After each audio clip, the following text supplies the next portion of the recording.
আজ ৫ই আগস্ট। ছাত্র জনতার ভাষায় ৩৬শে জুলাই বাংলাদেশ সাধারণ জনতার জন্য একটি বিশেষ দিন।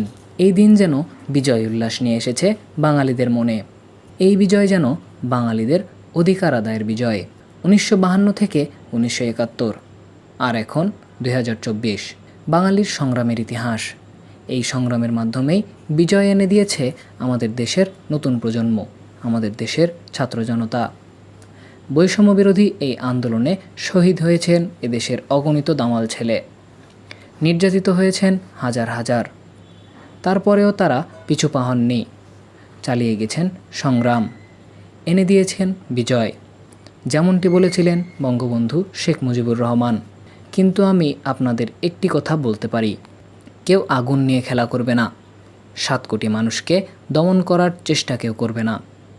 যখন তারা কিছু অর্জনের জন্য দৃঢ় প্রতিজ্ঞ হয়, তখন কেউ তাদের দমন করতে পারবে না। বিজয় আমাদেরই। আবু সাঈদ, মুগ্ধ, জাফরের মতো আরও কত ছেলে যে প্রাণ দিয়েছে তার হিসাব রাখা দায়। শেষে ছাত্র জনতার সাথে তাল মিলিয়ে শিক্ষক ও সাধারণ জনতাও রাজপথে নেমে পড়ে। আরও জোরদার হয় আন্দোলন।